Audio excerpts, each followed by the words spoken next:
Right, this is going to be another episode of Counterpoints. I am back with Maniac. That's not intended to rhyme. It's just a coincidence. If people don't know, I'll just say this now, because actually, even though this is Last Free Nation, not technically Thorin's channel, I own Last Free Nation. So it's also Thorin's channel. It's just, I memed on all you guys. You were like, haha, I'll support this company. But you thought it's like, I own the company.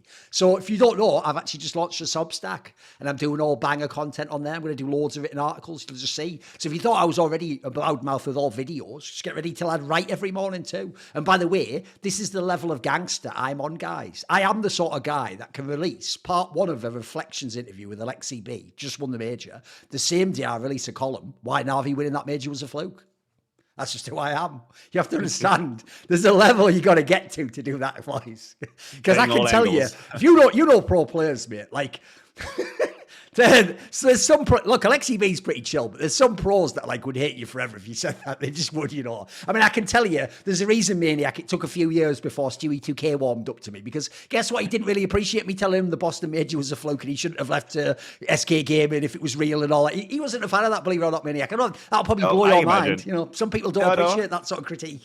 Not everybody's open to these kinds of statements with this way. Players mostly. Sure. Always big fans. They need a bit of time. They need a buffer to come back on and talk with you then, I guess. By the way, I will actually also give it. I like to give people their flowers every now and then. I'll give Pimp his flowers in that sense. Even though one of the things I have criticised Pimp for a lot being an analyst was that I always thought he kept like the fire takes in the green room and then magically on the desk it just transformed into like a really reasonable take. And I was like, what the? Dude, you had like the take right there. I'll give him credit. He essentially did imply what I've just said more firmly about it being a fluke right after they won on that desk with you. Like, he actually did sort of say, guys, that like they're still not top five for him. And he sort of implied it was a fluke, which, by the way, that takes balls to do, by the way, guys, on the less segment of a major. Like, even though here's a cool detail I'll tell you, Maniac, before we get into the show, which is what people won't know is, I won't say who, but I could message you after this and tell you. There's a really famous Counter-Strike figure that's in Valorant, right? And I can tell you, as soon as that final ended, he DM'd me. I'm not even at the event, mate, but just to talk about CS stuff. And just said, like, dude, I miss CS. Because that desk, I've just realized now, like, you guys, they actually said on that desk, the winner of the World Championship might be a fluke. And then criticized, like, fucking Immer for still not being good in the match he just won. And he basically said, like, you couldn't even, like, conceive of that in Valorant. Like, never mind say it. You wouldn't, you like, know the guardrails are there, so you wouldn't even think that thought and then attempt to say it. So, like, it's like he'd forgotten what it was like, how real it is in CS. Because one good thing, as much as people complain about Valve is, I hate, some of the things they do in the game, but I do appreciate that they just keep their hands off stuff like that. Like, if you don't know, guys, never ever in the history of Counter-Strike ever has anyone from Valve ever reached out and said, like, Thorin shouldn't have said that, or like, what, you know, what's going on in the... They don't even, as far as I know, they don't even interfere with that. So actually, fair play to them. Fair play. Oh my God, it would actually be so obnoxious to feel like I cannot say what I want to say on a desk on account of fear of being fired or having whatever TOs coming in. It's not something I would like to think of. So well, maybe he shouldn't watch Counter-Strike content anymore. He's gonna miss it too much. True. He's gonna miss it too much. Go back to his desk thinking, oh my God, I cannot say, cannot speak my mind, can tell the truth. So, but yeah, that's how we do it in Counter-Strike. We're trying to keep it real all the time, always, everywhere. Then let's do that, because the fun thing is, normally people know, I'm actually, first of all, in general in Counter-Strike, the reason why I love open circuits, Maniac, and tournaments is because actually I find group stage games, and by the way, a league format is by definition a giant group. I find groups the least interesting, mate. I actually understand why in sports like football, it's kind of good, because you do just prove who is the best over like 40 games or something. But I have to say, for excitement, actually they're not that interesting. Because, for example, I mean, this happens at Pro League every time, mate. Because for everyone who's like the Fizz and the G2 of the world, Pro League is like one of the least important big events, at least the group stage part, guys. Maybe when they're in the playoffs, they start to warm up a bit. That's why you always do have way better chance of upsets too. You're going to have these teams where actually, like for people like MongolZ, remember, the joke is the group stage of Pro League and then getting like through the planes at like a Cato or Clone is their major. Like that's where they start cooking. That's where they start trying to go to work and get the upsets. So normally I don't go too deep on them. But the cool thing is, because of the triple bracket format, but then I quite like this format actually. I think it's way better than the old round robin groups. I told people to get rid of those years ago. This like triple elimination thing into qualifying into a bracket. Look, I still don't like the fact it's not in a giant arena and all that jazz, but I do like this format. And so I actually think, because I've seen series play, I actually have a pretty decent sense of some of these teams. So let's talk about some of these teams right minute. So I'll tell you one that I have to say at the major, I did think they were mad overhyped, mate. But There is something to watching them play after watching them play, and it is Saw, right? Because you know this, the main driving factor, Maniac, wasn't anyone saying, but look at incredible tactics, and then this player here might be a top 20. No, it was that everyone knew they'd had their heart broken at that past major qualifying and didn't make it off that like fucking diffuse or whatever, and then they made it in super close fashion this time, and so it was more of like a feel-good story. It was almost like the sort of story they do in American news, like, oh, they found this kitten in a tree, but they returned it to the owner. But what I have to say is, we've just seen them beat Eternal Fire. Like, the thing I'd say about Saw at the outset is this, mate. You can't go crazy about them, because if you watch them, they obviously don't have the star players that you need. And in fact, I'm pretty sure on some other teams, when we talk later, I actually think one of the biggest changes from CSGO to CS2 is, dude, you need a lot more fragging in this game. Like, this isn't the tactical grind-out game that we used to have. Like, there's a reason why actually MongolZ can't win you every game. Like, you need a bunch of people fragging. So the problem they have is they don't really have, like, the big superstars. But if you ignore that part and you look at the flaw of the team, they do have something. Like, it's clearly a constructed team. Like, they've got something going on. They're clearly putting in the hours, or they've got like some sort of synergy. What are your thoughts on this team? Because I don't think they're going to make like big playoff runs, mate, but they can get these upsets. So I think they can have these games where they catch you. Yeah, I'm really glad that they're finding a little bit of success here at Pro League, because I was going a little bit against the masses at the major, whereas I knew that there was a big hype factor around Saw. Sure. And I thought this was overrated. Not that they're a bad team, but I do think if you actually take the time to fine-comb the teams they've beaten and how they got to that hype, I feel like they hadn't really beaten anyone of an extremely high caliber, and then I was sort of waiting for the downfall to happen. I didn't wish it for it to happen, because I think, as you said, the romance of the story of how they missed out on it, and different players could have made it to the major. It was in Antwerp, I think, or was it Paris or Antwerp? The defuse, that was Antwerp, I think. I think the so. Defuse against James, yeah. So I was happy for them to make it. I was happy for Mutiris and Roman. These are guys that used to play against me. He's around old school, yeah. I played against them when they were in Kick, and then all over whatever lineups they had here in the Portuguese scene. So I was glad for them. But I thought that they were overrated when they rolled up in Copenhagen. So the cold shower, it was something that I expected. I was wondering how they would react. I was wondering if they would just dissolve and disappear. I think that the latest two additions, Ujurx and Arosdose, might not be superstar quality, but they have elevated the team. They have drastically elevated the team. I think they both sort of take turns in having carry-like performances. In Pro League, it's Arosdose currently has 1.20 plus rating. No, he's good, yeah. And yeah, they really have something, and they have established this sort of healthy balance between Roman and Mutiris, who are very, very experienced. Maybe not in S tier level of Counter-Strike, maybe not in playoffs, but when it comes to being a professional and playing the leagues and the LANs and all of that, and then you have this sort of infusion of young blood. So I like that. I think when it comes to the pure Counter-Strike, it's a little bit map dependent. A map like Nuke, for example, is where I really like what they're doing, and you can see that they have a healthy balance of individual plays, but also they have the set strategies. They can hit you with some of the really nice executes. So that's nice.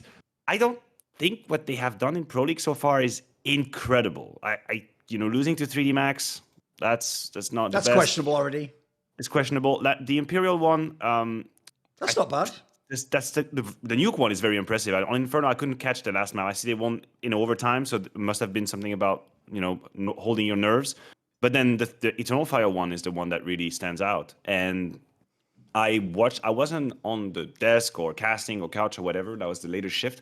But as I was watching the game, I had such a strange feeling that Eternal Fire just weren't in it. Yes. Like they were not in it. Don't worry, they'll be the next team. We're going to get into that. No, I know, and we'll get into this as well. So it kind of but you factor some of that. It's not that Saw like beating them at their top. But put it this way, here's the obvious way to say it, Maniac. If you watched Eternal Fire against FaZe, Eternal Fire flares were cooking. They were fragging out. Like if those players turn up like that against Saw, they probably do beat them. Let's be real, right? Yeah, we'll talk about it later. But I think that's what Eternal Fire have to learn how to do right now. Is take the lesser prestigious matchup with the same kind of gusto and the same kind of will and bravery, which they didn't against Saw. And I think Saw an opportunity and they struck. That was incredible. The Nuke game was super comprehensive. I was just at 1.7 rating over the whole series. What is there to say? When Major is your top fragger for Eternal Fire, something was profoundly wrong. Yes. Now, going up against VP, for the fourth place decider, aka whether you make it in playoffs or not, I think that's going to be a really cool test. So that is great, because it's not like VP have been perfect. No. Far from it. So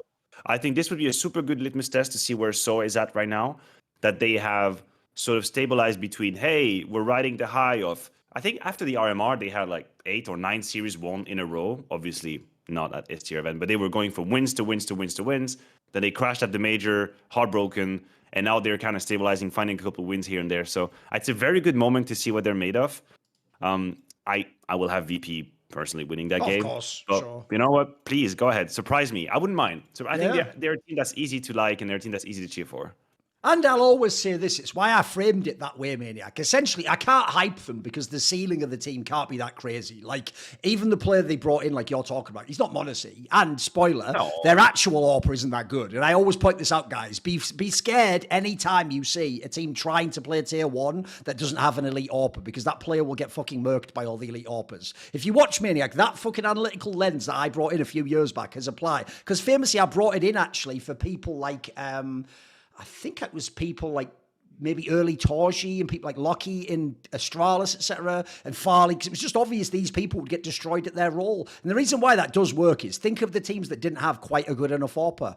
OC and Team Liquid. You could get far. You could get to a semis or a final. You weren't going to win, though. You were going to lose to a Zero, or you're going to get smashed by Simple or something.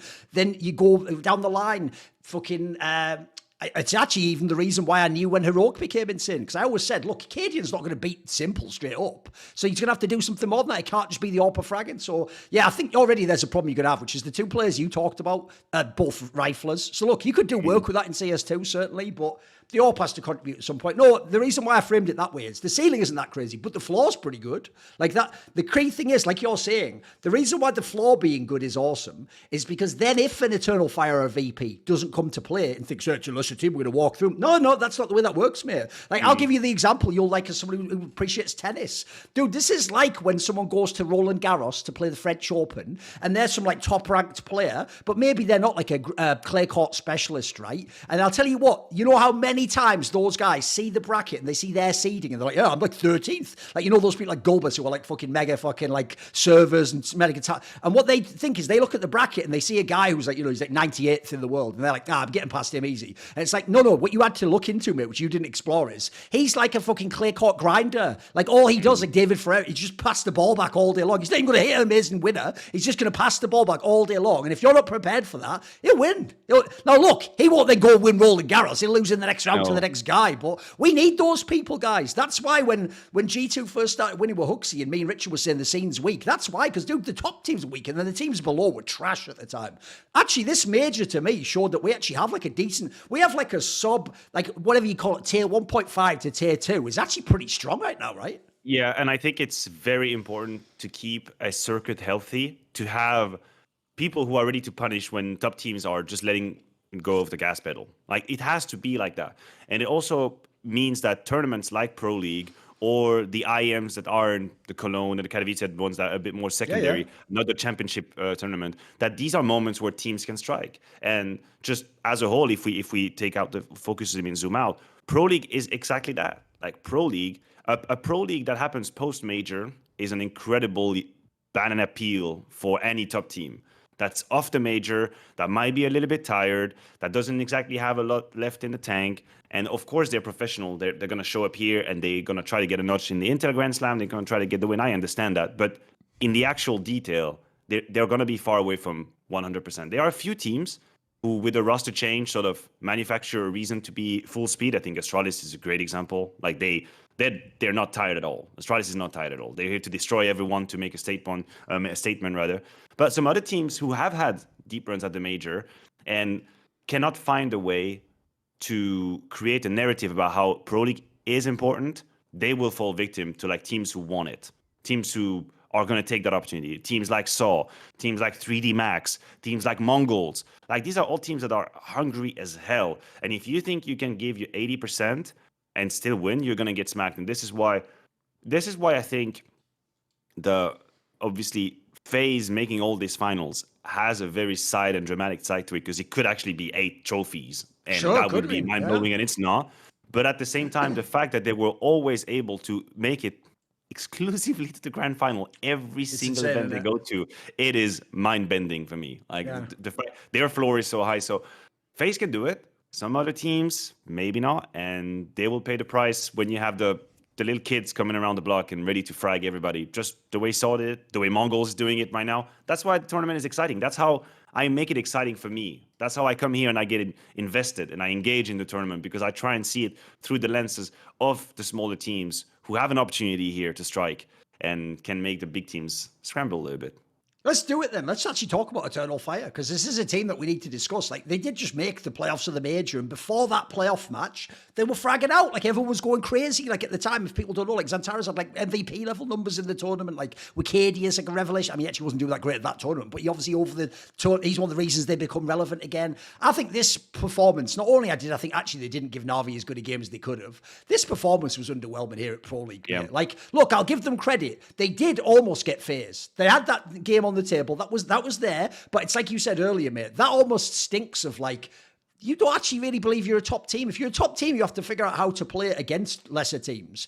You don't just get up for the big game where someone's better than you. That's what underdogs do. That's what the team who, the joke there is, that's your final to play FaZe. Like, for FaZe, that's just Tuesday, or, the old joke from, like, M. Bison and Street Fighter or whatever. Like, that's no big deal to them. So actually them beating you like that when you're popping off is a really bad time for you, because what I would say at the outset is this. One of the reasons why, and don't worry, I'm going to do a video about this soon. One of the reasons I'm a bit critical of Madja, is I do think a lot of that is like emotion and fucking romance of the story, and the fact he's still around all these years later, and within, like, their scene at least, he's legendary and all that jazz. The reason why I have a hard time believing he's some sort of tactical mastermind is because when I watch this teammate, the main thing, and sometimes the only thing they have, is raw fragging. Like, one thing I give them mad props for is I see why all these years they struggled to get the super team together. Like, the joke is, even though Woxic was playing well in some of those games, he actually usually isn't even that sick. It usually is the Xantares and Wicadia show. But that's my problem, mate.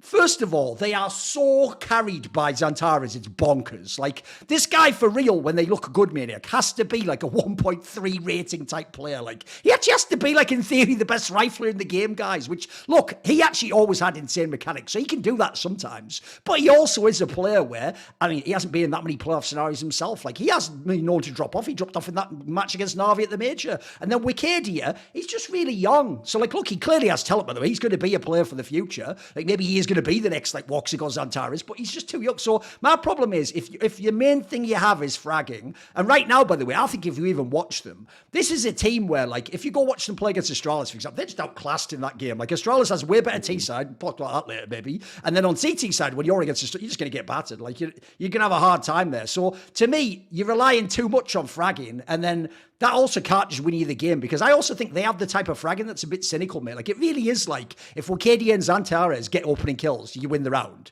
If they don't, you're left in some really dodgy, like 2-on-2s and 3-on-3s. Give me your thoughts on them. Come on. Okay, so let's start with the major conversation, because I know him personally pretty well, and I think I have a pretty decent opinion of, like, how he looks at Counter-Strike. I think that he has a really good mind for the game, and I think he probably overcompensate for what's lacking in T-play in his teammates. And that's something that I'm seeing when I'm watching him play, and obviously I don't speak Turkish, but I can make a judgment on who is talking, when, and how is it flowing. I really think that sometimes Major has to do too much. Oh, you think he has to, like, fill in the comms or something if someone's just looking at the crosshair? Exactly. Right. If I could completely be wrong. This is an opinion that I have from an external standpoint when I watch them play and I listen to what's happening. I have a feeling sometimes he is probably communicating for other people in order for moves to happen on the map. And I'm not exactly sure if it's whether people don't have the game sense for it or they don't have the initiative for it. But I sometimes feel like if the people are not fragging, and that's what you're talking about, it's the overly reliance on mad fraggers and, like, multi-kills and all. I feel like sometimes the fabric of their game, mostly on the CT side, is just too individualistic. Like, there's not enough moves happening. There's not enough movement. And I flash for you. We retake that area. We're moving around together. It's either Major is coordinating everything or nothing is happening. And that's a big problem, because that means two things.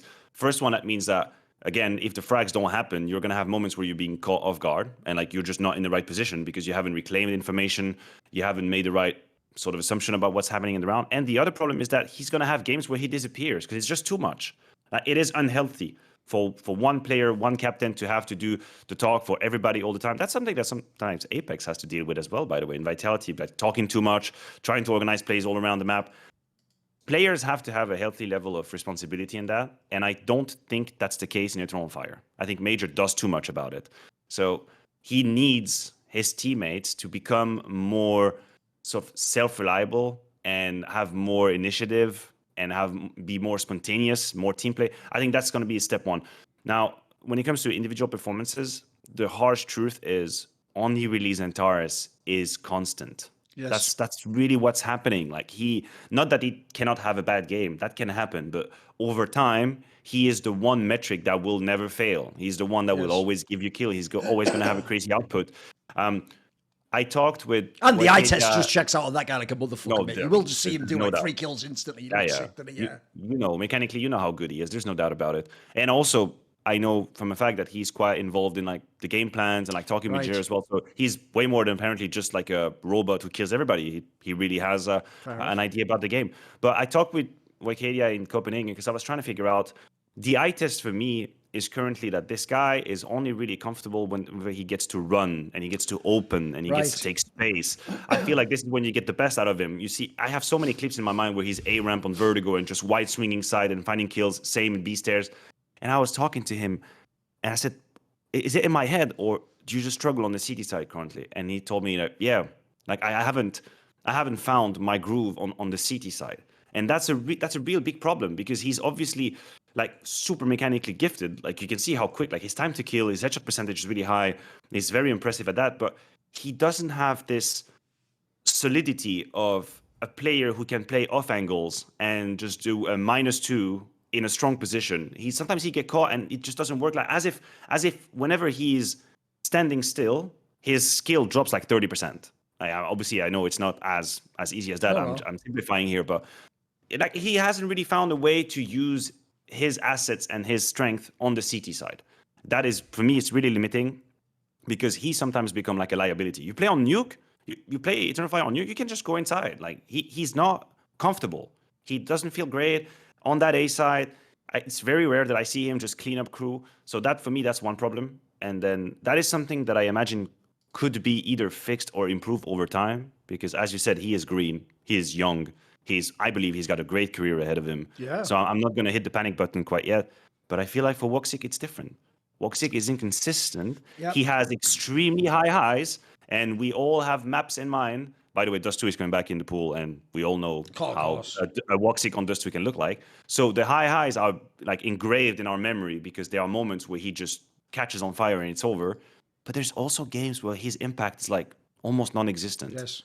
So how are you supposed to build a game plan? And now I'm putting myself in Major's shoes again. How am I supposed to build a game plan if I am unsure about what's going to be the output of my sniper? Like, how am I building a setup? And how am I building moves if one game he's going to give me 3 kills in that position and the other one is going to give me 0? Yes. Like, I think it's really hard. The CT side is where I feel like they really struggle to have any kind of certainties about how they want to approach rounds. And I believe a lot of it is down to individual consistency. So that was for like more like micro analysis. In the grand scheme of things, I think you're right. It's a bit of a make or break moment for them. Like, are they going to become a team that is reliably top 8? Are they going to be like a playoff team that we always have to contend with, that we always have to talk about and we always have to appreciate? Or are they just capable of giving 200% when they're about to do something incredible?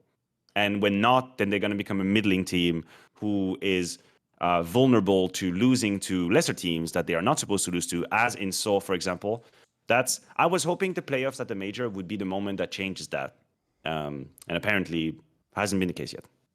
Yeah, okay, I'll do all those I'll do it in reverse order. So in terms of like the ranking thing, that's even a good way to frame it. Obviously, like they were like, I think number 7 team or something when that match against FaZe took place, right? I agree with you. The premise goes, because of making top 8 at the major and having some big results, if you only watch the big matches, people are going to want to believe, right? This is like a super good, like, it's essentially like the ultimate like upset team. They could maybe win like first round of a playoff game or something. And so you have to worry about them if you're a top team. So the question is, are they like the 7th or 8th team? The problem I worry about is I think if you do the aggregate, it feels more like they're going to be like the 11th best team, if you know what I mean. And that does mean you'll miss some playoffs or you'll just get bounced in the first round. Then on the Woxic thing, I definitely agree there because this is where I know who's watched Woxic when he wasn't in this team. Because, bro, the Woxic that used to be in Hellraisers way back was a stud. That's when, as far as I know, he was quite motivated to play. And if people don't know, those teams were a nightmare, whether it was like him and Issa and a bunch of players who were like all speaking second language English with like fucking Angel or whoever like coordinating them. Like, what a weird team that is, right? But he used to be a stud. And then when he had Carrigan and let's be real, almost everyone's better with Carrigan, by the way, guys.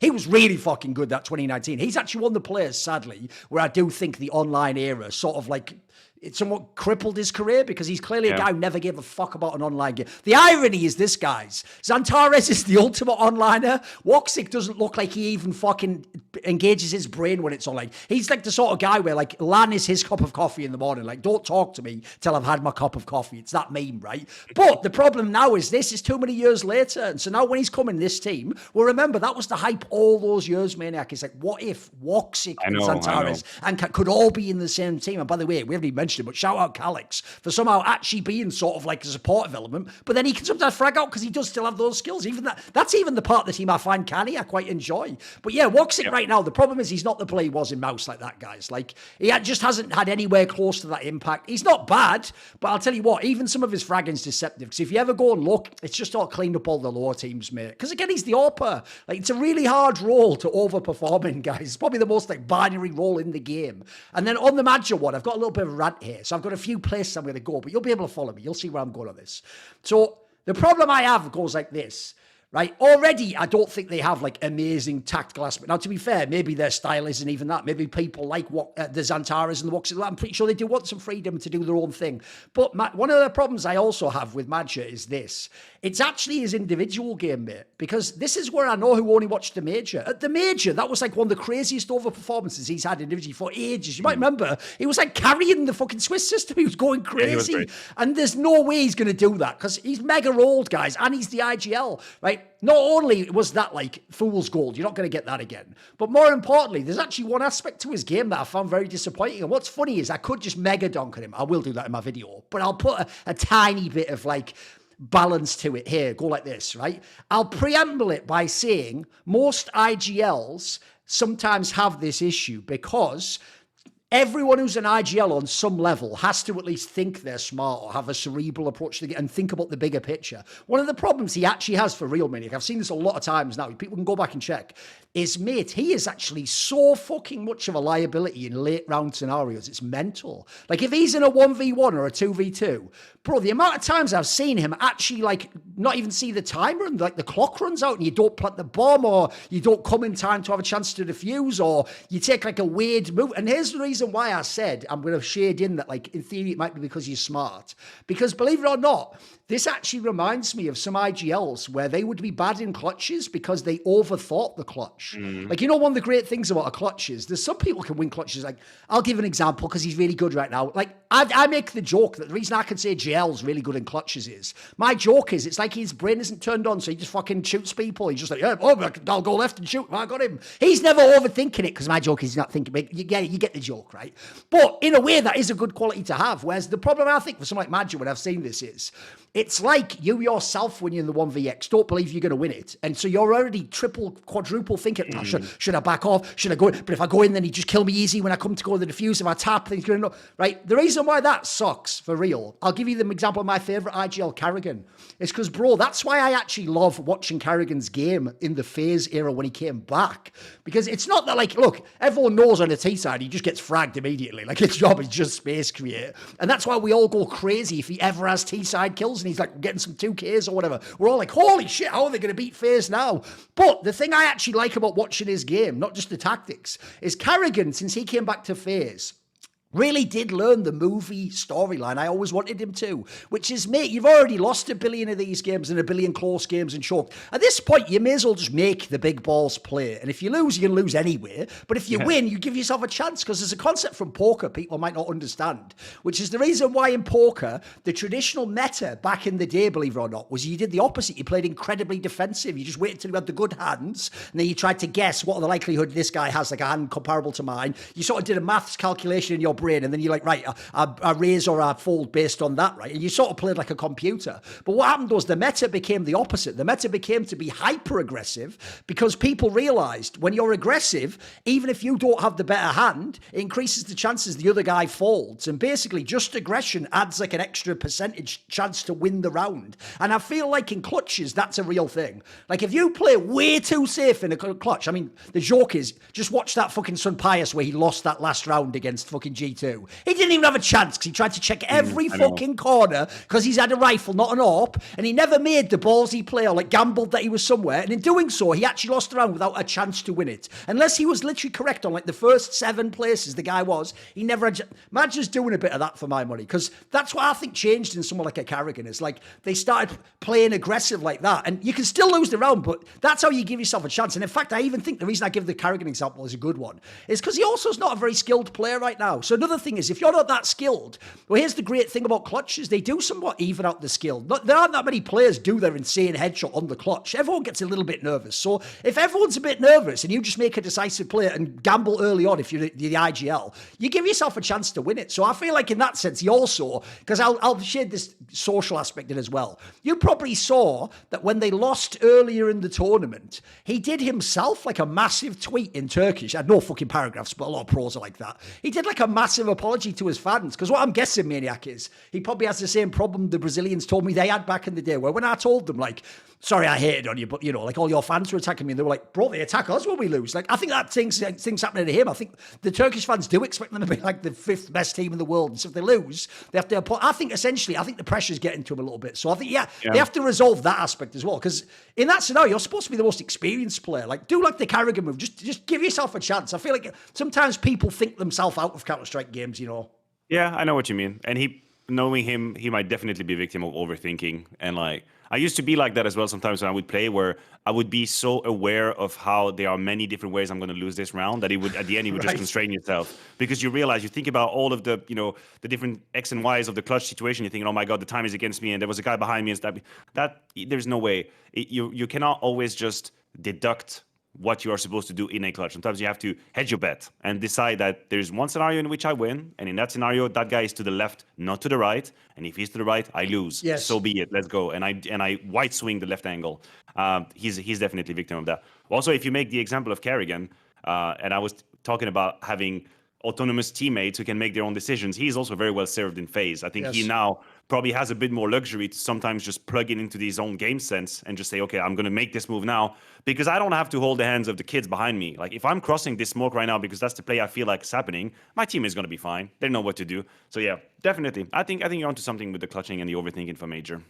Because here's the thing, I want to actually contrast, not Eternal Fire, because as I pointed out, they actually do have the fraggers. If anything, they need to just get some of that. And by the way, the other thing they also have to work out in Eternal Fire is this. You've got to work on that map pool, boys. You got the 2 maps you're really good on. If it isn't fucking Virgo and Anubis, like it starts to get, as we say in English, it gets hard sledding, mate. Like that's like fucking, it's like going uphill on some of those other maps. So you have to realize in the modern day, guys, you have to be able to be good on maps like Nuke. I mean, it's going out now, but Overpass would have been one back in the day. Like you got to have something more on these maps too. So that's just the thing. But I want to contrast to what I said about Saw at the beginning with MongolZ. Because you know what, Maniac? While I appreciate, like I said, I see there's more nuance to Saw's game. Like they actually do have a flaw and they clearly... I tell you what, MongolZ is the team you actually want to get hyped about, guys. Because this is now, 3 or 4 lands where they've done this. Like, not just win games. Dude, these are best of 3s they win. And they're winning against teams. Remember, the past tournaments, it was like Furia they were beating, like Complexity. Like, they were beating some actual real top 10 teams. And they keep doing it. And one of the reasons why I can get hyped about this, Maniac, is this. 2 things. One, as a whole team, I fucking love that they play decisively. These guys do like triple peaks and stuff. And then when they're in like that mid-round scenario, which by the way, if you're not someone who's ever played or watched a tier 1 Counter-Strike, the mid-round of a professional LAN game is where all those online teams get picked apart. Because what they do is they do play safe and they play the angles. And by the way, people like Nico in G2 rely on you to just play stupid basic CS like that. And that's where like he's going to take like an extra peek and catch you off guard, or he's going to do like a crazy flash push. But in the reverse, someone who's a top pro, like people in G2, they're not expecting the underdog team to do a move like that to them. They're not expecting in the mid-round you do like a mad like 3-man push out of like, you know, a CT on an inch and burst out of the middle or something. They're never expecting that. They think they can leave that one guy there like they would in every other pro game, and he just watches the angle. So first of all, I love that. And then the thing they have that Saw doesn't have, Maniac, is this team has the fraggers. Because here's the thing, mate. If this was just against the Asian teams, I'd be like, well, it's like Tyloo back in the day. Are these players even that good? They're doing this fragging against the top teams. Like, they actually are shooting people in the head, boys. Like, even though you look at the names and you think, well, this guy's not going to win a duel against it. Just wait and see. If it's a group stage with no pressure, they actually might. Like, I actually think this is a team where, one, it's fun to watch. Like, they've got a really fun style. But then two, I mean, they're going to be in the playoffs now. If this team can get to the odd playoff, this is one of those ones that you look at the bracket and you look past them, but the team that's going to play them can't do that. Like, they're kind of spicy, mate. They got a bit of spunk, as it were. They really are spicy to watch. And it's been great to see them sort of improve event after event, because if we go back in time, 9 months, was it Cologne when they show up? Obviously with IHC, they had a couple of experiences, but they still made the roster change, which I think was a great roster change as well. The kids, they're also one of the youngest team we have at the top level, so you have to give them a runway. But what I do like about them, and it's something that you mentioned as well, is that they are not risk averse. Like, they are ready to take risks. There's no problem with that. And I think as a whole, when you're a team that's up and coming in the top level of Counter-Strike, it probably is easier to have a game that has a bit too much extravaganza and then dial it down than it is to be a team that's afraid of everything and learn to sort of let go of the shackles and be crazy. I have a feeling that's easier to calm down than it is to crazy up as a team. Right. And I think that's the path they're on. Really, That's how I see it. I swear to God. It is. Like, if you see a team that is boring and always tries to play the numbers and have no pizzazz to it, like, that's not going to happen. Unless there's a roster change and someone comes in with a different philosophy, that's not going to happen. But when you see a team that has these, like, very decisive moments and these multi-cross smokes together and hitting the timing when the bomb plant is happening, like, all of these sort of split decisions that really speak of aggression, I think they are going to be able eventually to improve at knowing when to do it and when not to. And this is exactly where they're at right now. Like, that's the next challenge for MongolZ.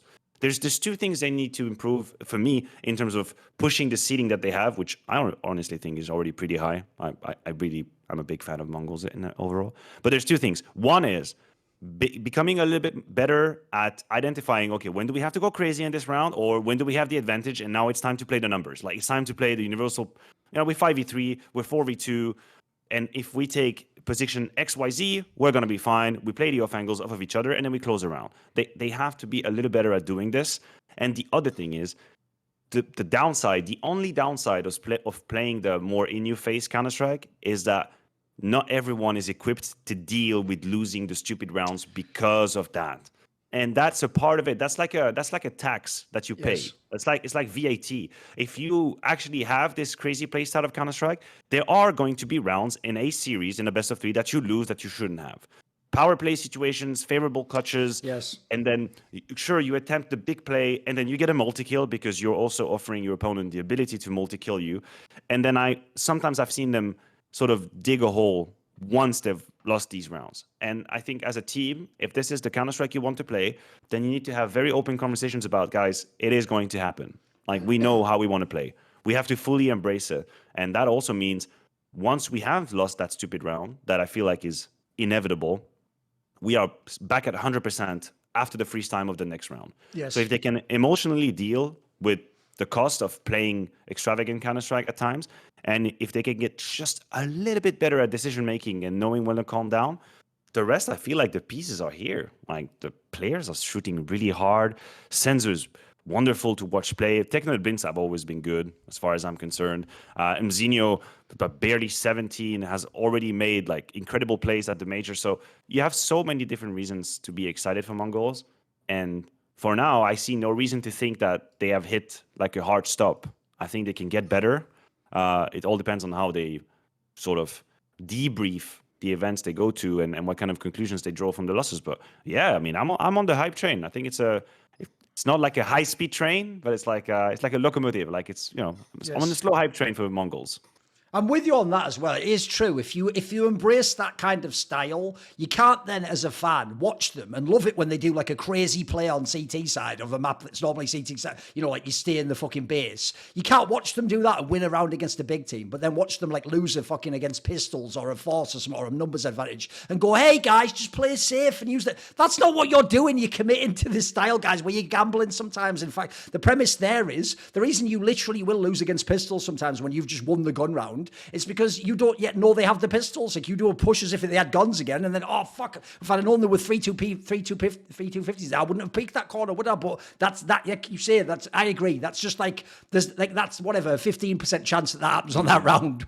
In the same way as the guy who just turtles won't ever lose that round, but he won't win the mad one where he has to like come from 3v4 and the tees are setting up to take his site. He'll just die and then they'll save the fucking guns, won't they? So, all right, how about this? I think an obvious team to swap to. Oh, and the other thing as well, by the way, about them, the reason why that style is making them mad exciting is this. Like a lot of the teams that have the fragging, obviously CS2 is the most T-sided version of Counter-Strike that ever existed, guys. So you are seeing, like, obviously they get loads of work done on T-side. But that's actually why I think they have a chance, because on CT side, they don't just sit back and play like old school fucking Astralis. Like, they actually make the plays which give you a chance if you're against more experienced players. I tell you the team we should talk about now, because they're one of the ones who lost to the Mongols. It is Falcons. Because I actually feel like there's like the discussion around this team is ass maniac. Like, it's just people just either hating on them because of the Saudi shit, which is like, what's that going to do with analysis in the game? Or it's people doing those weird emotional narratives that I don't really know why they have. Like, Megas should have stayed in Vitality. And my favourite one is the one where it's like, Snappy, I bet you wish you were in now. It's like, we've explained a million times. Like, Megas had already won in Vitality and Zonic was leaving. And then Snappy staying in Ents. Like, it turns out they could have matched his salary. But I've always said this. Here's the reason why Snappy shouldn't have stayed in Ents. Because if he leaves Ents, they're never going to be as good again. And if he stays, they might be as good. But if they get their other star players signed, he's not going to be as good. So what that means is he was Ents, for fuck's sake. I've even heard he actually was the one who scouted some of those players, by the way, that he got into the team.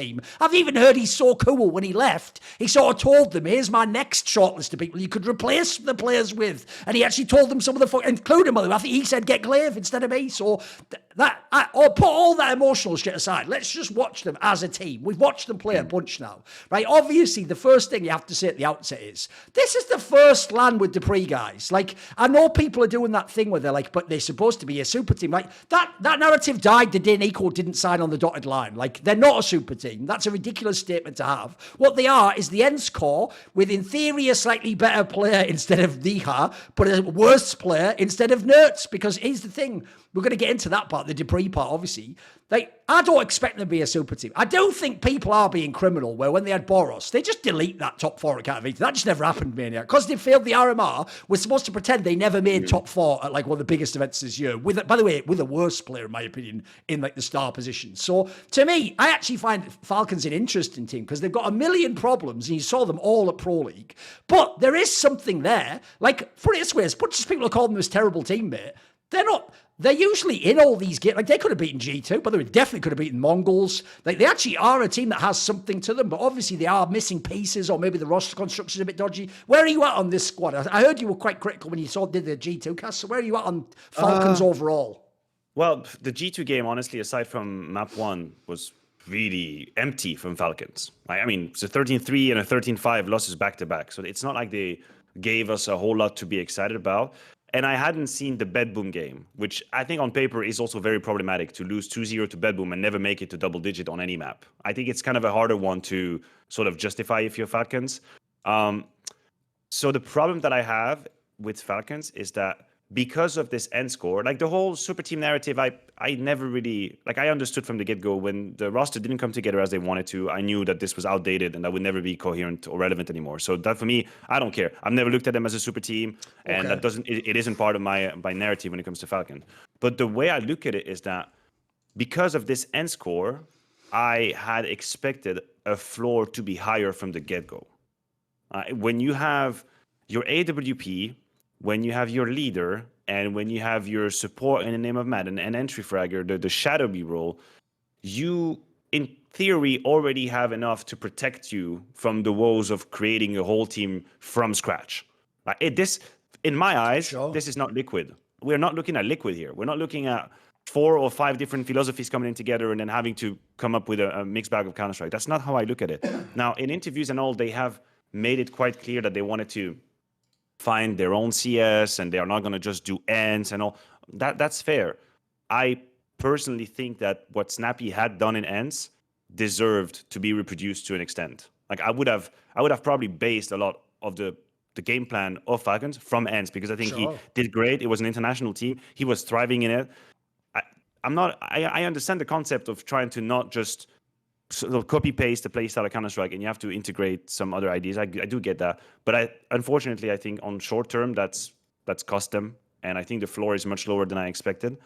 Now, obviously, let's just address the situation. I mean, Snappy individually had, I don't even know if it was his worst performance It's got to be one of them. It was really bad. It's probably down there. I was going to say up in here, but I guess figuratively it would be down there. So I think he had a 0.77 rating individually in a day and age where leaders are notoriously having better numbers and are more efficient. I mean, Carrigan again, just watch. He's like 1.0 rating sometimes now, Carrigan, Apex, like the leaders that you could usually point to as being very low on the fragging output, they're all doing better. So that one, you don't need a degree to know that Snappy individually just completely missed the mark on that in this game.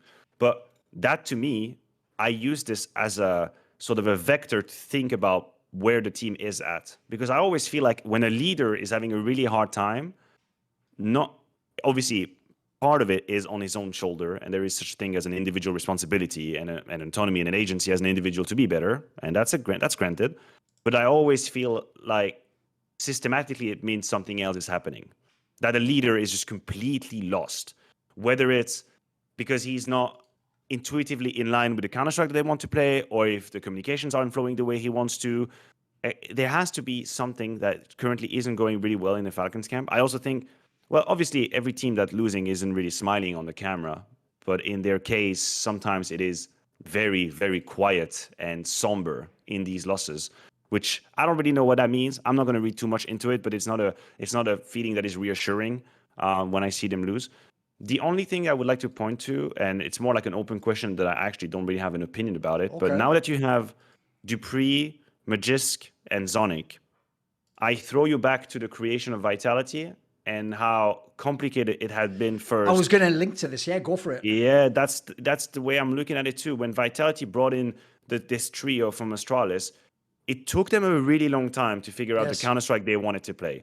And there was some obvious sort of locking horns happening in terms of, hey, this is how I think we should play, and this is what I need, and this is how you should talk, and this is what we should do. They took a little bit of a while. So I do not know if it is something that Snappy is going through right now, where he has... Because it's not the same. It is a team isn't going to work the same if you have 3 players from an X team and then 1 player from a team, another player from a different team, and a coach from a different team.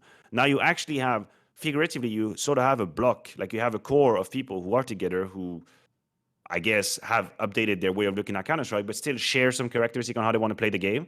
And I don't know if that's something that maybe Snappy is going to take a little bit of time to warm up to, the same way Apex needed time to actually function and be good with the Danish trio in Vitality. So is there something that is in the water for Falcons right now where Snappy isn't exactly aligned with the way his teammates want to play, the way Zonic wants to play?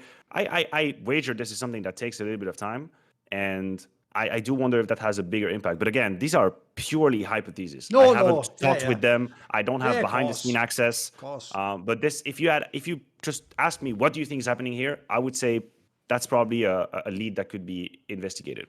No, by the way, and that is exactly appropriate content for podcasts like this. That's literally what we're doing, is just waxing lyrical about the game and just throwing ideas out there, etc. Right? So what I'll do is I'll take a couple of those points that I want to actually go do a bit of back and forth, because even though we are actually both really good, because we're both analysts, just doing the thing where we talk for 10 minutes, like obviously sometimes you want to let the other person get in on one. So I'll just a couple of those points. So on the last one, this is where actually great minds think alike. Just give myself credit there, because I actually was going to use exactly that point. Because what I always try to do, if you notice, Maniac, is I try not to make it just like one factor. I try to think like, what are the other things essentially? Like if one thing's failing at the top of a system, what are the things below it that might be failing that can't even get to that point? Well, one of them I thought about immediately is this Sonic angle. Because notice no one ever mentions that, bro. What they do is they go, oh, what the fuck? Like, they don't have a star like Nerds anymore. Or they go, what the fuck? Snappy, fragging bad and not calling. Or like, hey, what happened to the end score? They used to be so coherent. And what they don't ever talk about anymore is Zonic. They just act like he doesn't exist. And it's like, guys, this is Zonic's project. And that is a key way to frame this, Maniac. It wasn't like they signed the team and then they said to Zonic, hey, do you need some work? Well, do you want to be a coach of this team? No.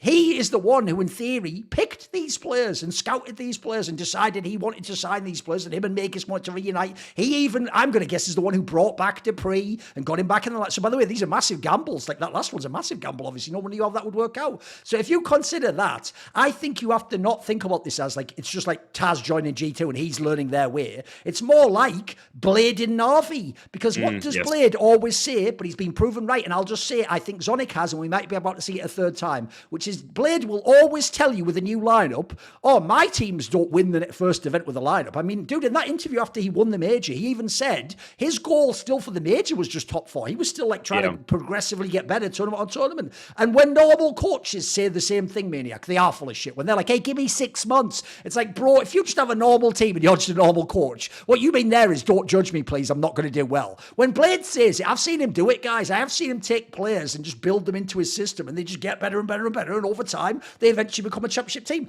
Now, Zonic did that twice. He did that in Astralis, and he did that now with Vitality. I'll quickly make a point on the Astralis one people probably missed. Dude, Device said this in his interview at Pro League. He said a very interesting thing, because he was trying to explain how the new Astralis still needs time to figure out how to play together and get. He pointed out that even him, Dupree, and Zipnix, which were the 3 that went all the way back to like 2013, even they took a while to sort of learn how each of the players. Well, that's actually probably the most underrated thing about Astralis, is that they had 3 players by the time they became the GOAT lineup in 2018 who'd been playing together for like 5 years. So even though everyone wanted to make it like, no, it's just genius at the tactics. No, that tactic becomes like 30% easier when you played with the guy for 5 years, and you know when Zipnix is going to make like a correct angle. You know when Device is going to play passive. You know when Dupree's going to go aggressive. When you've all played together for that long, it's like sports. It becomes almost like telepathy, because you just know the guy. In your head, you have a version of him and you know what he's going to do. And that's why it works. It's not actually that you had the best review session ever and then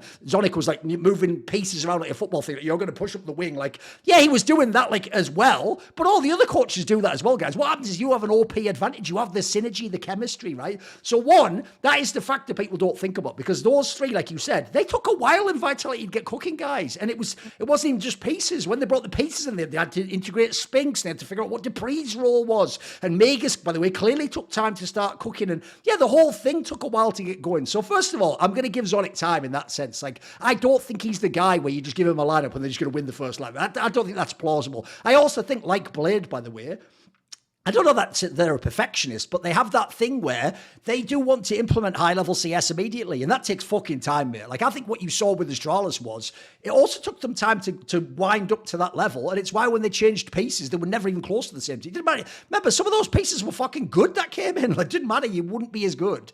So then, after that, the other detail I would say is this angle, which is, on the end score thing, that is the most underwhelming part of this team, mate. Because look, we could talk in a minute. I think I'll save it and we'll do it after about like stars and what should they do about fragging and stuff. But if you just look at like what the end score had, one of the things that I loved about that team, a la Heroic, was, man, they were so fucking coherent. Like, they really did play as a team. They clearly knew what Snappy wanted. They knew, again, they actually had that sort of synergy at the team. That isn't here right now, mate. If I had to say the worst quality of Falcons, it's not even just raw fragging, which everyone else is going to point to. We can get to that in a minute. It's actually poise. Like, bro, in that G2 game there, like, as you say, on that nuke game, you're going to be like, oh, but they just got destroyed.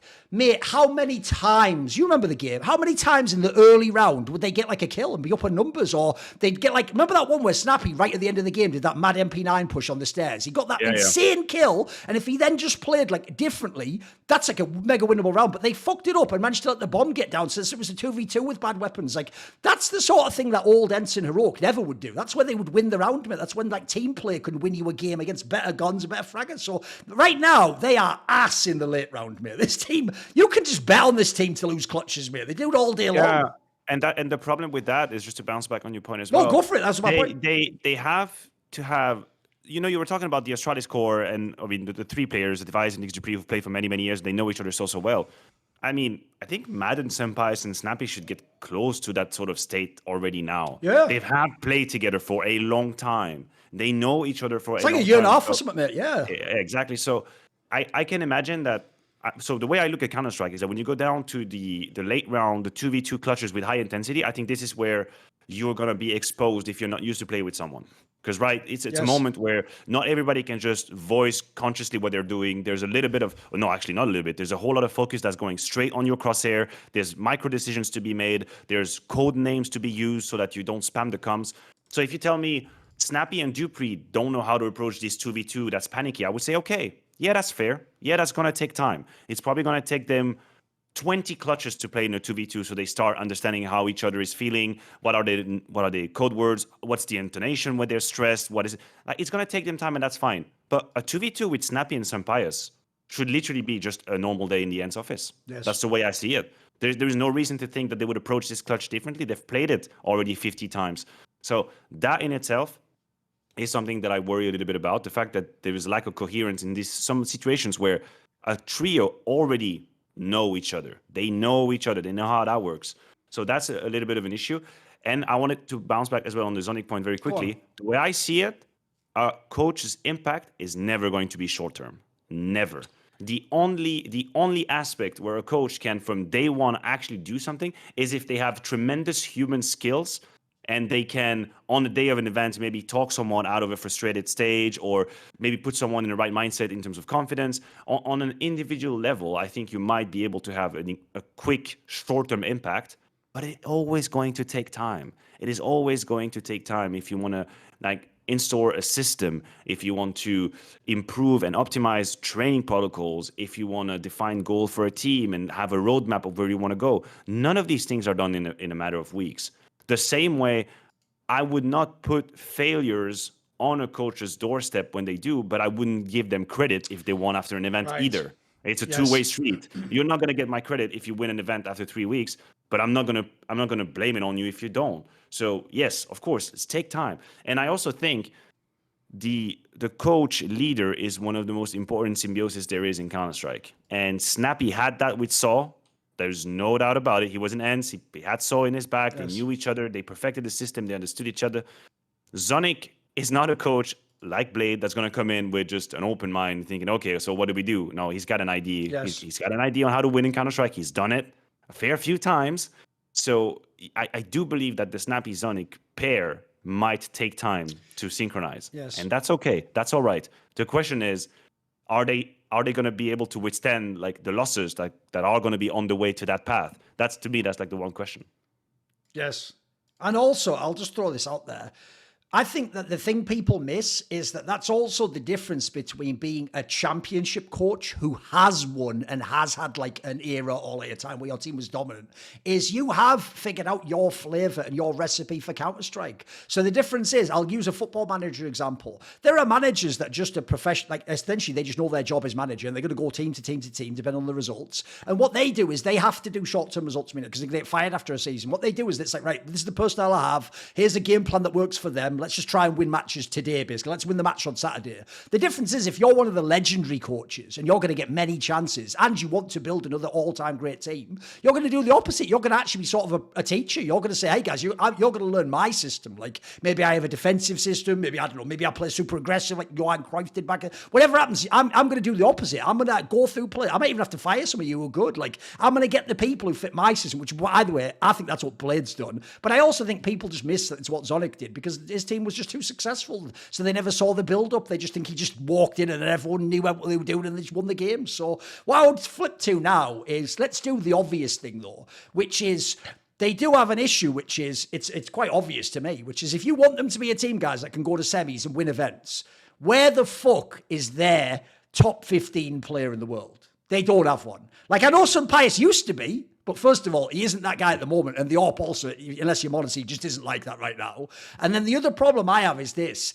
If you don't have that player, this is where that Snappy interview slightly triggered me, where the headline was maybe we can do it by committee, right? One, guys, that's him admitting he knows Dupree is not 2018 Dupree. He's telling you that by that headline. Because what you say, if you believe it's 2018 Dupree, is, I now have the new nerds. It's okay. We're going to win like we did, and let's get going. When he says we can do it by committee, guys, it's because Snappy, like Carrigan's a very shrewd in-game leader. What he's admitting to you is, I know I don't have the craziest firepower, but I do have this base, and I have a bunch of experienced players. So maybe if, for example, Sampaias has a CT side on this map, and then Dupree has a T side on the other map, and on the third map, Madden frags a bit better than he expected. Hey, maybe we win by being a team. That sounds brilliant, Maniac, but here's why I hate it as a statement.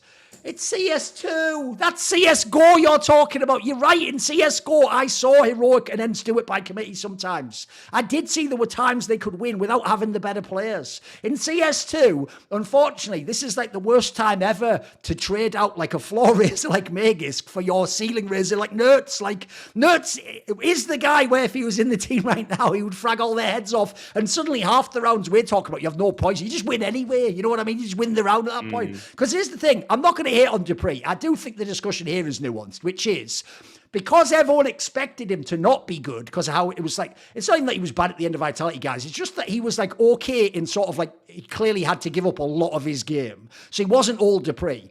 The idea is going to come back like Astralis Dupree. That's ludicrous. That's just not plausible. Now, he is actually sort of playing admirably for that level. Like, he's much better than you'd think, but he's not, put it this way, the obvious thing to say is he's not Nerds, mate. Like, Nerds is a mega skilled player, like, right now. Like, that guy will frag your fucking head off. Dupree's more like, he is the mix of experience. He's still pretty good. He has timings. He obviously has to find his place in the system.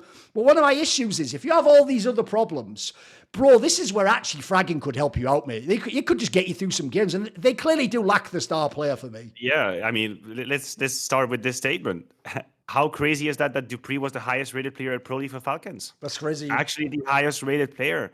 As someone who, I think it was clear for everybody when he... So, first of all, there was Boros, and then let's pretend that he was given a chance, and then that chance was taken away, and then, okay, so you're not going to have this X-Factor crazy potential, then, yeah, in a world of dreams, having Nerds here could be completely incredible. You would have this super multi-kill factory of a rifle right there. When Dupree joins, I think most people understand that the expectations in terms of the superstar fifth they're going to be tempered down just a little bit. Like, let's take it easy, right? In that regard, I think Dupree exceeded my expectations of what he was going to do as an individual, the space he was going to take, the impact he was going to have. He exceeded in Pro League. But the problem is that it hides a very ugly truth. If Dupree exceeds all expectations and ends up being the highest rated player, that means some other factors have gone awfully wrong. You mentioned ENCE and how they were capable in CSGO in 2023 to win by committee. They also had the 6th best player in the world in Sampaius. Yep. Like, what happened? Like, where is he? What's going on? I was never ready to put Sampaius in the same basket as MongolZ, Simple, Zaiwu. I was never ready to put him quite up there, but I have to admit that in 2023, he showed me many, many, many times that he was capable on stage of having star performances with 20 plus kills, huge impact. Hell, he even destroyed Vitality a couple times himself. No, he beat Fizz in that fucking Dallas one. He had some massive games, yeah, for sure. He had massive games. So he has earned a certain status. I think he has earned a certain status as a player, as a star player. But that also means there must be some sort of demand and expectations on what you're providing. And I think it was very, very mild what he did in Pro League. And that's an immediate issue. Honestly, both Sampaius and Magisk haven't lived up to the expectations that I had. Now, maybe I'm being delusional. No, I know what you mean. But the Magisk angle was supposed to be the clear upgrade. It was supposed to be a no-brainer. You were supposed to be that much better than Diha. Immediately an upgrade. Incredible anchor. Yes. So did he suffer a little bit from like the musical chairs of positions that they had with Boros, where they were trying to figure out, okay, this is where we're going to put Boros, and then all of a sudden Snappy's outside on Nuke, and then Magisk is inside. I don't know if he maybe lost a little bit of confidence in that process, and it's going to take him a little bit of time. But bro, Magisk in Vitality was criminally underrated. Like, he was an incredible player. He had his rating was never stolen. He never had 5 Glocks that he would kill for nothing. He would always have hard earned frags that changed the course of a game, and that's why he would have massive impact rating. That hasn't materialized either. So if we're really going to do like sort of a post-mortem on the individuals, I think neither Sampaius nor Magisk have given us what we were hoping to see if you're looking for a higher seeding for Falcons. And hopefully that changes for them. I do think it's going to be a win condition. These are going to be win conditions drastically.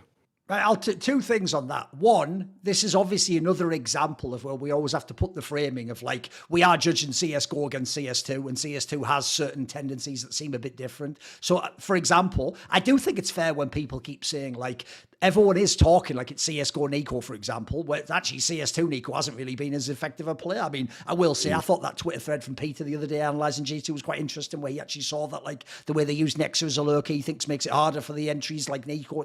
That's a pretty interesting lens to take. But at the same time, if you just watch the crosshair, Nico wasn't popping the heads like he used to. Like, the eye test for a player like that will always check out. But with that said, so I can't be certain these players will be the ones they were in CSGO.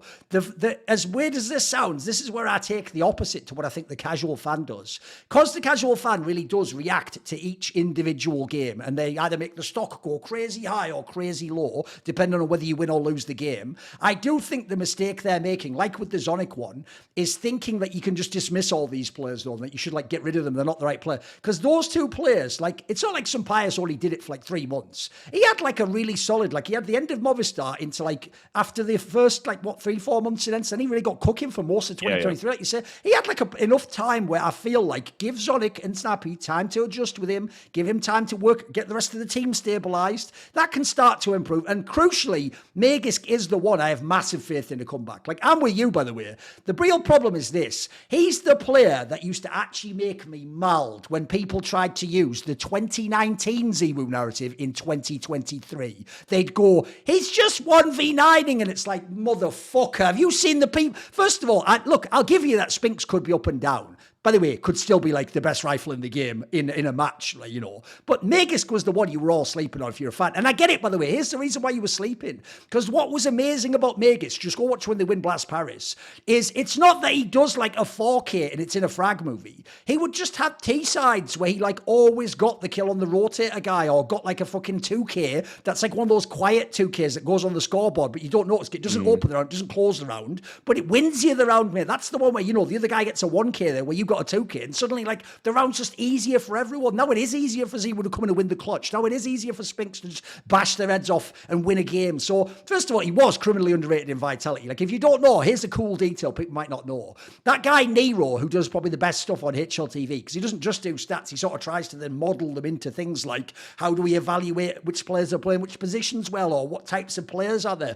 Well, I know he's one of the people that, even though, because he's on HLTV, they are all just like worshippers at the fucking, like, to them, the God Emperor is that stats database. Like, whatever number it spits out is like the sayings of God, and they're the priest class, right? But I've almost like encouraged within him a heretical sentiment maniac, because obviously I've always been against the idea that the stats tell you. I think it's the other way around. You can use stats to like it suggest angles, but you always have to watch and see. Magisk is the player that showed that there are flaws with the HLTV rating, because as you said, he'd have games that I'm talking about there that the rating would tell you like a 1.07, which is like, that's all right. And it's like, mate, when you watched the game, he was like the sleeper carry. Do you know what I mean? Like, he did like all the fucking meat and potatoes work. And actually some games, sometimes a Spinks or a Ziwu just got to sort of like eat the dessert, as it were, at the end after he'd done all the fucking work. So I do think Vitality was criminally underrated. But that's why now, because they won at the end of Vitality, now they've made him so that, like, he's not the player they think he is. Like, when he walked into this team, remember, he himself was one of the players that had to adjust in Vitality. He didn't just walk in on day one and just frag everyone's head off. And then also in this team, he looks way more lost. And he's way less, he just doesn't get those kills right now, mate. So he is a player I have the alarm bells going for him too, because I noticed, because we all think he's so good, and he got the rep for being underrated. Now no one wants to say that he's not doing that well. We want to focus on Snappy or Zonic or Falcons as a super team, or like, what if they had nerds or what? We almost never mention Magisk. We give him the pass because he's so legendary. But I do think right now his performance isn't good enough. Now I will say that's a player where I also think he's a very smart player. I think a player like that will figure it out. He will get there eventually, but I agree. Right now, he isn't giving you like what you hoped you would get from Magisk, because it's true. That's where that whole do it by committee would have worked. If Magisk really had come in like Vitality Magisk, and then they have the rest, yeah, they wouldn't have had the same ceiling because they wouldn't have like the Nerds player. But the idea was they would have the better floor, wouldn't they? They'd be the team that in theory would be like always 5th to 6th or top 4. Like, you wouldn't be winning, but you'd know like with that one piece away. Right now, they have problems all around the squad, if you notice. That's why actually, the one thing I'll spin it to is this. If you are Snappy and you are Zonic, here's the one positive. It's a counterintuitive way of thinking, is you can get a lot of fucking credit if you can fix this team. Yeah, because right now, it's a really flawed team. And it's easy to poke holes in. It's easy, guys. I know. And it's honestly, when you have to manage like a group of people like that, people have to realize that let's just pretend that there are 1, 2, 3, 4 different problems within a lineup. What is very complicated is to see how problem 1 influences problem number 3, Yes. who then influences problem number 4. And then you're trying to fix something, and then it's like you're playing whack-a-mole, where suddenly, oh, your T side is much better, but then hold on a second, no, now we're losing the force buy. So what the hell is going on? Okay, now our CT side is fixed, but we're not capable of executing. It's really complicated, and this is where a really strong coach comes into play. Like, a really strong coach will help the leader have a clear view of, okay, these are the steps that we need to go through to fix this team. Like, this is how we start. Sure, it might look a little confusing right now. It might feel like there are 7 different things that are going wrong, but actually, I think the common denominator is this. And we're going to start with this problem, and then we're going to fix this one, and that's how we're going to work forward. Like, that's how you actually earn your money, if you ask me. That's when you can sort of decipher the chaos of what is apparently, because if you listen to this podcast, the last 15 minutes, we've been talking about all the issues that Falcons are having, and you might be ready to just put them in the grave and say, well, that's it, then it's never going to work. Snappy isn't fragging, Sampaius is not a star like in CSGO, Magisk is underwhelming. Well, I guess that's it. Bye, everybody. No. The leader and the coach have to be able to see the path forward, and they have to be able to understand what is underlying some of these issues.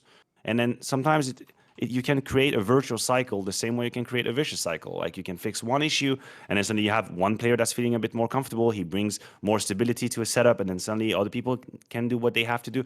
It's the same where you would think if your shoulder is hurting, you should never do anything anymore at the gym with the shoulder. But actually, no, maybe not. Maybe you need to strengthen your back. Yes. Maybe just strengthen your back, and that's what also you do. Your lower back is stronger, then suddenly your shoulder doesn't have to overcompensate. It's not hurting anymore.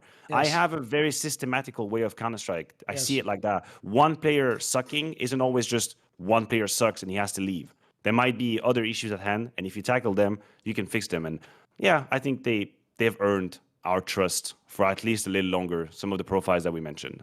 No, I actually love the way you do that analogy as well, because that is the perfect way to say it. It's like, the concept, if people don't know, is famously a lot of injuries on like a muscle or a joint. So is because it was actually already overcompensating for, like, you had a week, like you say, a week back, or the famous one, if people don't know, is a lot of fat people have really bad problems with their knees because there's too much weight on the fucking that area, and if they literally just lost some weight, amazingly they won't have the same pain and they'll be able to rehab it, etc. It's just they're in a problem where they can't do that. In fact, if people don't know, I can say this because he did lose the weight. That's actually what happened to Anders years ago. He had the nightmare scenario where he was traveling all the time for events, and back then people didn't used to be disciplined to do the gym, and they would just eat burgers and stuff when they went to events because everyone was working all the time, right? And if you remember, he injured his knee, and he was told by the doctors basically, right, what you need to do is lose some weight so we could do the operation on the knee. But then what happened was, cause his knee hurt, and he was at events all the time, but he could never get out of this vicious cycle. He was always in the spot where it's like he could never get the knee fixed because he couldn't do the things he had to do before. I agree with you. It's like that in some of these teams. But that's why,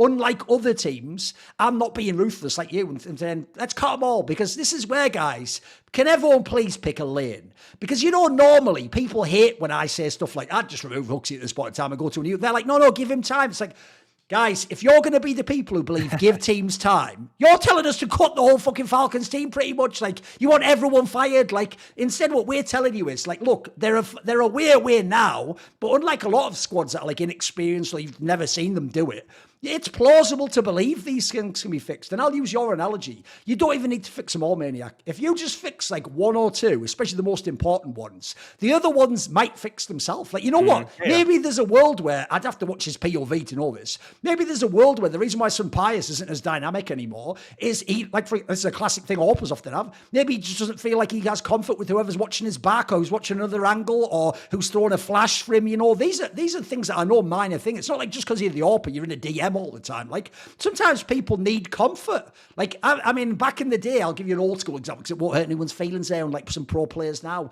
The legendary NA Orper Fraud was an amazing player, 1.6, if people don't know. He was actually one of the best players of all time, and he was a mega dominant big game player. But I can tell you, I've known all his teammates. He was a guy who didn't just play like it was a DM mate, or like simple. He wanted comfort. Like, as in, when he takes that angle where he's going to win the AWP duel, you better be watching his flank. If he ever gets fucking killed by that guy pushing on some cheeky like JW push, he is going to go mental, and it will mean he'll second guess his peak next time. Because now he'll be thinking, oh, do I have to pull off? Do I have to back off? And what timing do I? And it'll throw his whole game off. So things like that, for all we know, that could literally make this team like competitive tomorrow. Because they're still not that far off. They're not that far off as a team. Right? No, and it takes time. Go ahead, move on. You can pick which next one, because the other two teams to talk about, in my opinion, it's got to be VP or Astralis, right? So which one do you want to do? Go on. I'm gonna do VP first. Go on. I'm gonna do VP first, and so there's one angle that I'm looking at and I'm thinking about a lot is I see the way Norbert has been playing in this Pro League right now, and I do worry that one of the underrated aspect of Mir being obviously underwhelming and probably not taking the responsibility he needed was that by consequence, Norbert was probably getting to dictate quite a lot of what was happening in his positions. And then if you ask me, with the previous roster, Norbert in a power ranking of anchors was mega, probably it was probably in a top 5 conversation, if not higher. For sure. He was really up there.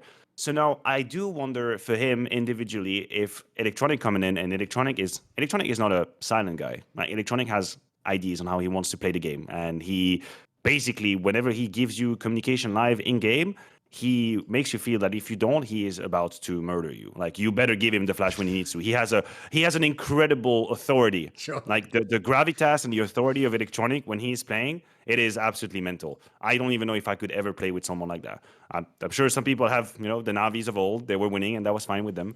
But he has an incredible gravitas. And I'm going to have to look back and very specifically look at the way Norbert was playing in his game and why he hasn't exactly been performing the way he was with the previous roster. But I do wonder if that's not like a hidden problematic that they're going to have. That's something that we, and I personally had taken as a given, like the premise is Norbert is going to be really strong as an anchor.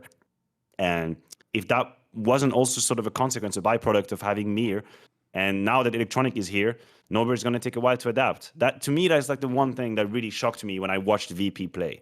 The whole Jame and Electronic is going to take time to figure out how they want to play Counter-Strike. That's okay for me.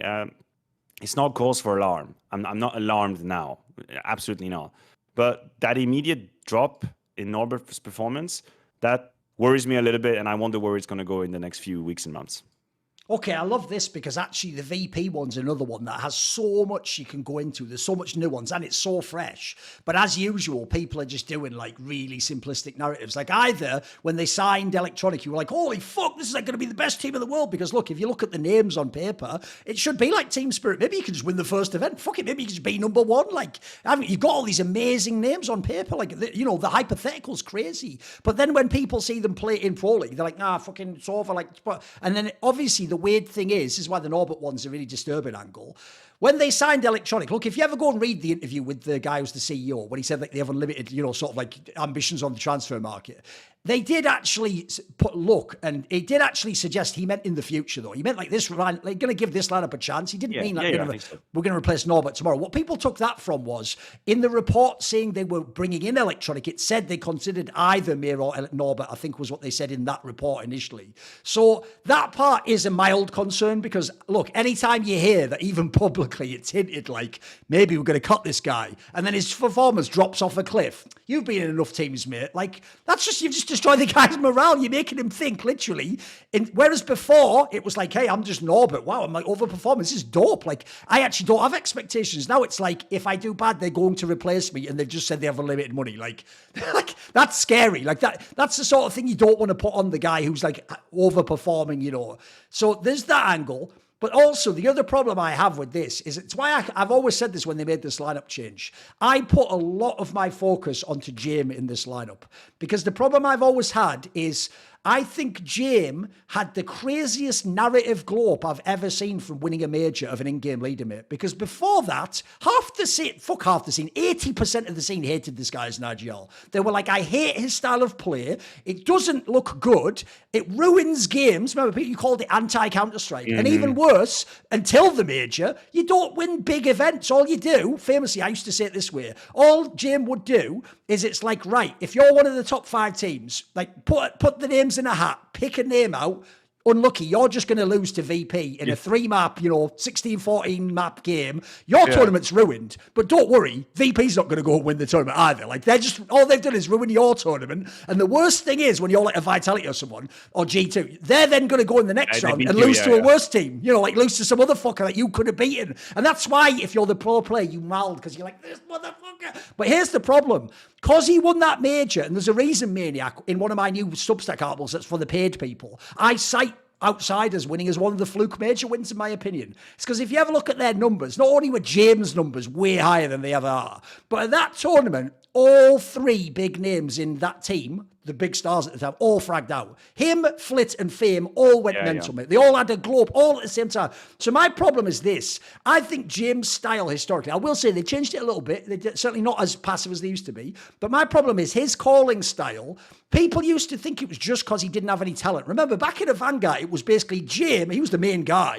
Then they had a bit of Kicker and Buster. Buster and Kicker, yeah. And remember, Adren and Sanji were kind of they made Sanji a fucking meme, like a bot for giving AWPs. And then Adren was just washed. At the time, you think, well, I can see the flaws of the team because you just don't have a good lineup. Then they got Yakinda. They got a bit more power, right? But even still, the thing that always scared me, and even into Outsiders VP, was they never had a deep map pool. They could win using that bullshit style, but they never had 4 maps they were really strong on. That's why I knew they were never going to be an elite team. By the way, I called this team the second they won the major. Sick win. I even belted them a whole bunch of times, but you're not going to do it again. That can't happen again. So what I'm worried about is this, is Jim isn't fucking Blade or Zonic, mate. I don't know that he has this system that wins you the major and gets you a top team. So I actually worry that in his system, this is just a real flaw with something about how he calls, I think, some of the game. Because when you watch this team, I'm really worried they're going to have the same problems the other ones had, there's twofold. One, they never in any version of VP, you can go look, had that map pool I'm talking about. They always had this weird thing where they'd sort of be good. I always used to say they're good on 2.5 maps. And 2.5, by the way, will never win you tournaments, unless you have that miracle globe. And by the way, the other reason I think Outsiders winning was a fluke is the only good team they had to play was Heroic in the final.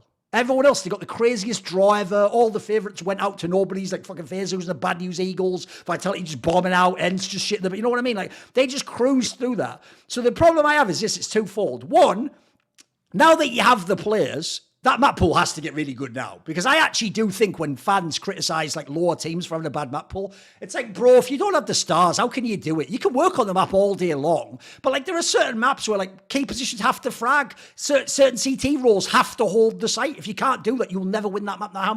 And then the other angle is this, and this is actually a very nuanced one that I don't think anyone else is looking at, is I made this point before jokingly, but I mean it seriously.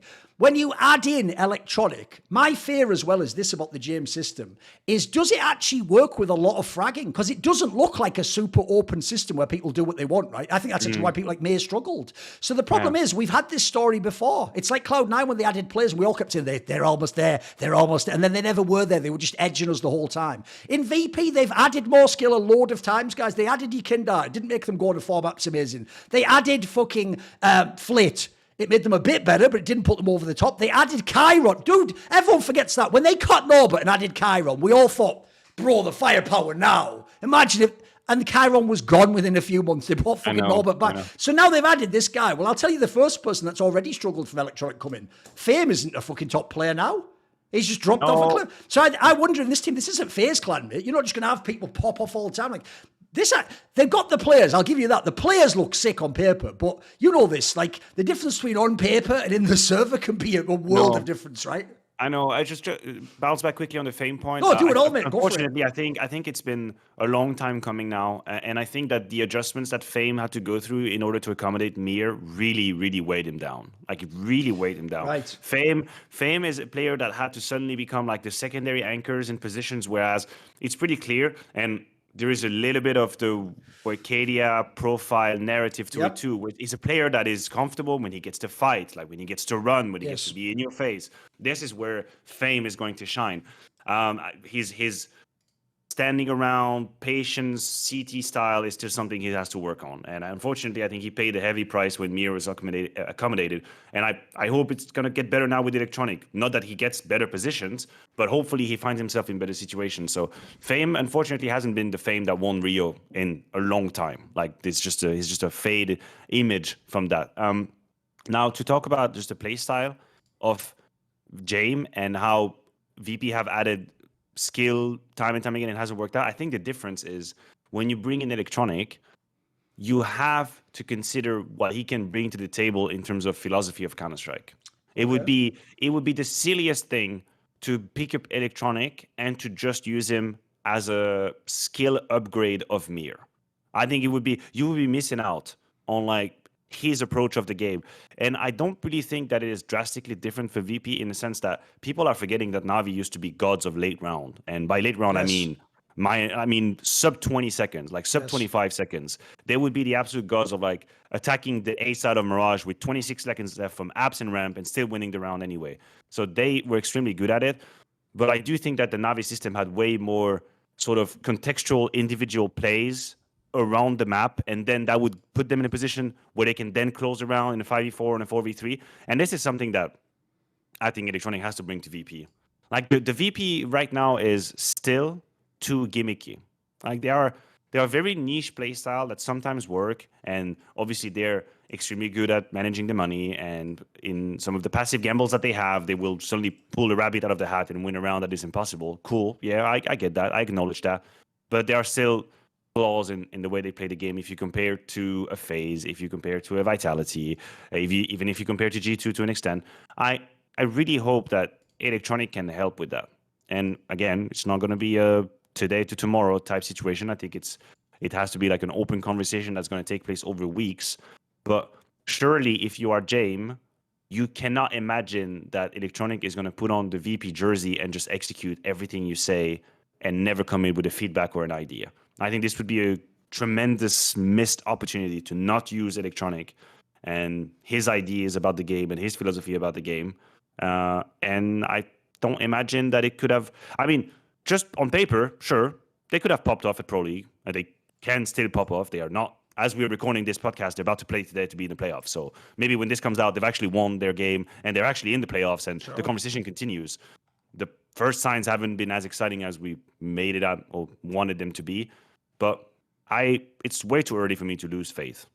All I want is just for Electronic to have a say in what is being done in VP and not just be like a mindless drone that obviously will shoot harder than Mir.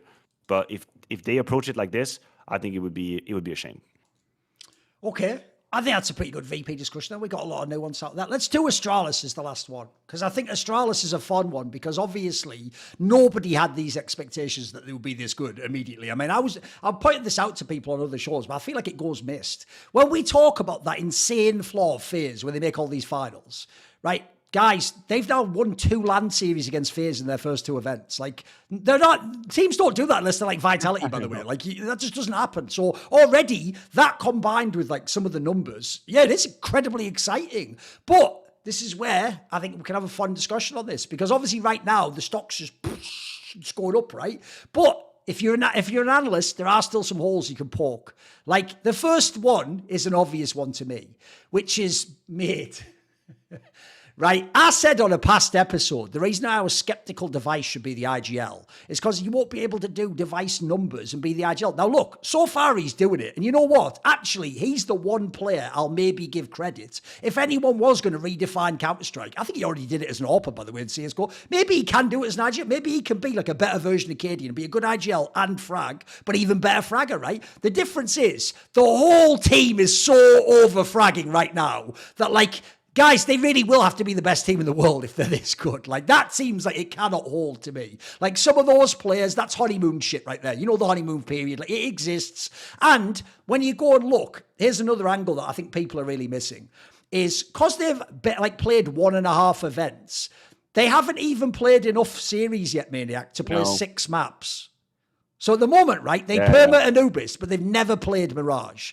Well, immediately, here's an analyst angle, and spoiler, I'll definitely be using this for betting. I'm just going to go and look up, when I see them in future tournaments, teams that will punish pick Mirage into them, because, man, that's immediately where I'm going to see them tested a bit more. Like, yeah, they've rinsed it on the whole map pool at the moment. It's looking, but they've only played 5 maps. Anytime you've only played 5 maps. It's why... Carrigan did do that genius veto against fucking Spirit on Vertigo, because we all knew that was one of the only maps that they keep in that they don't like. Now, I will say, the joke there is, his veto still wouldn't have worked if Spirit hadn't stupidly then called the bluff, which is like, to use a poker analogy, you called a bluff when you didn't have a great hand either. Like, why, you didn't actually know you had the winning hand there, guys. You should have just said, well played, Carrigan, but now we just default into, I think it was like H or something, whatever it was. You would say just default to that, and you would have won the series. So already I get a little bit nervous, because we're already making it like they're going to win win all these series forevermore. So there are some factors I expect to normalise and come down a bit. But I'll tell you what, I want some of your thoughts on the problems, but we can also in a minute wax lyrical. There are some fucking really cool aspects about this team that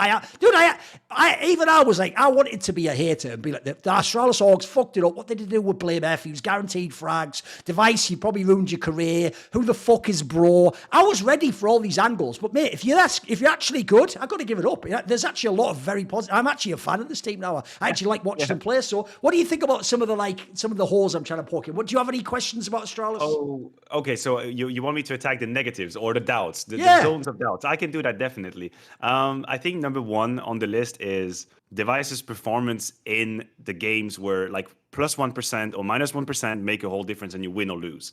And I think as a leader, it is sometimes some things that can be exponential, and like a small little crack is going to become a gigantic problem in a grand final, a semi-final, a map number 3. And I feel like the map was, I'm trying to find it, that Inferno against FaZe, which is the game in Chengdu that they lose 2-1. The bug one, yes. Yeah, that in itself, I mean, obviously the bug is a tragedy that it happens to Device, but I feel like it blindsided people to the fact that Device was already having a pretty quiet game. And I don't want this to happen, but I think it is the proof of concept that one of the trade-offs that they're going to have is that in moments where the stakes are the highest and the decisions are the hardest to make and people are a bit more tense, it's less loose, the players aren't having as much liberty and freedom and fun, then it's the IGL who picks up the slack. It's the IGL that's got to do that. When people are getting a little bit more tense and less ideas are flowing on TeamSpeak, the IGL has to be doing that. And unfortunately, I think that it might be a problem. And for now, it's just an idea that I'm going to have to verify with numbers and games in the future. But I have a feeling that we're going to start seeing a pattern where Device's performance gets the most impacted the higher up you go in the tournament, and the more intense and close the game becomes. Because this is where the IGL, this is where sometimes we praise Kerrigan so much for maybe not having the craziest stats, but then suddenly we all remember some of the calls he made at fucking 22-23 in CSGO, and it was like overtime number 4, and he still comes out with an incredible call. I think this is where his performance, that is Device, will pay the price eventually. Now, that hasn't happened quite yet. Just that series against FaZe. Other than that, he's been bashing everybody, and I'm so happy, and it's great to see. But that is one area where I do wonder. And then the other one, on the Stone Yabi conversation, I strongly suspected that Stone would be immediately better with the departure of Blame F. I strongly suspected that. It's the most obvious role overlap, right? Exactly. And he would then get to probably also have more space, not just the roles that he's having, but probably have more space and say in what's happening, because of course BlameF is going to take space. That is very logical, it's very obvious.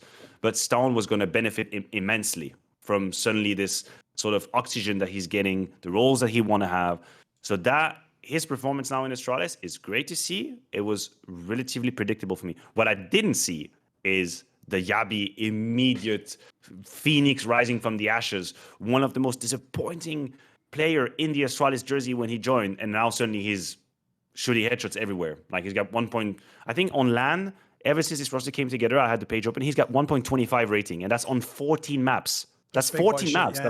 That's not just like 3 games. Like on 14 maps. He's got and by the way, they're playing like FaZe in about half of those games. Yeah, exactly. Like, sure. So that he showed so much fragility when he was in the Blame F system that I started worrying. I thought, is he going to break? Like, is this like a breaking point for Yabi with all the hype and the expectations we had on him? And now suddenly he's just fucking destroying. So this is still an area where I'm being cautious, maybe overly cautious. And I'm thinking, okay, is that something that's going to long last? Is that something that's going to be consistent? Can I rely on Yabi being that good? Because I personally fully buy into the Steya being a good player. I've never doubted. I've always he's been good even in the last lineup, yeah. Exactly. The eye test, for me, the eye test was clear. Very much like Magisk in the sense of, maybe he's not going to have like a 4K that ends up on every highlight videos. But if you actually pay attention to what he's doing, he's very usually or very often doing more than what he's supposed to in any given situation. He's getting 2 instead of 1. He's getting 1 instead of 0. That's, to me, like the mark of an extremely good player who, by the way, changed positions so many times in the system, and he's still strong. So I believe in Steya. I believe in Stone. I believe in Device up until the point where maybe he gets really stressed as a leader.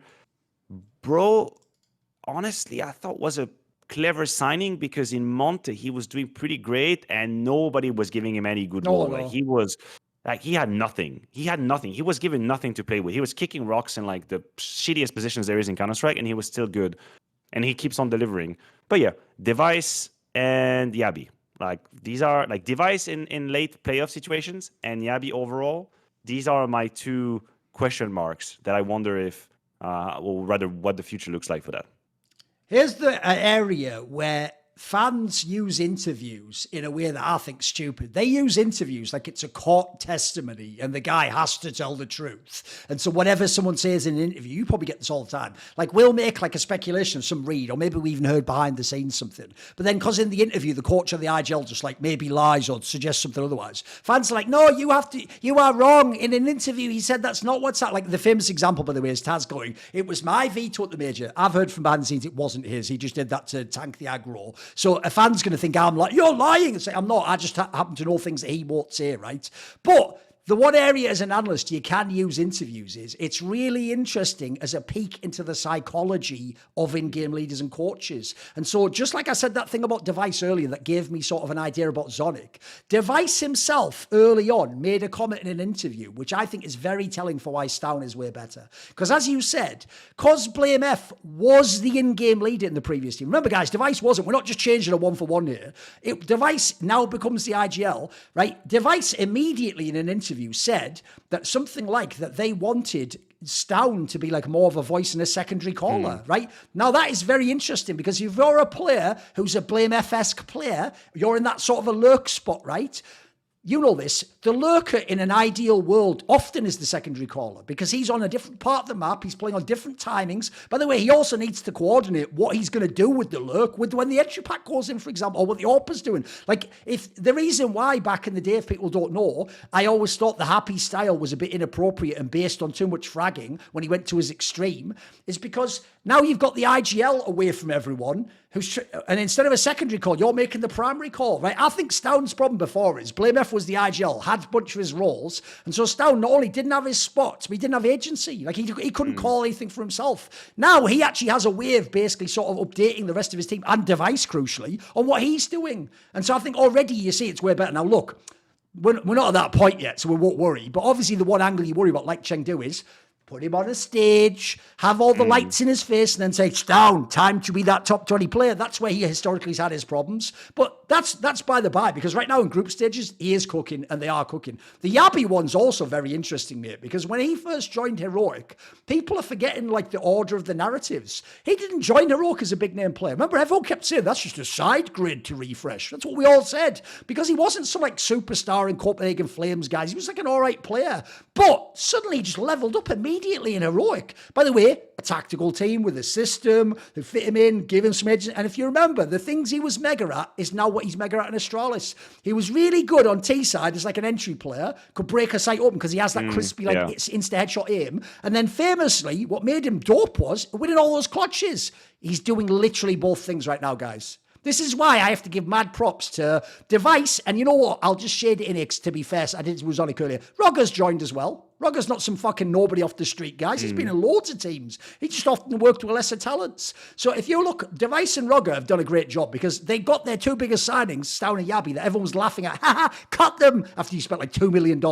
And they've instantly got them back to everything you'd want from them. And Yabi, if you go look up the stats, one, he is winning clutches for fun against FaZe all day long. That's what you needed. That was the dynamic element he brought to Heroic that made them a championship team. And then just go to the classic one every analyst loves.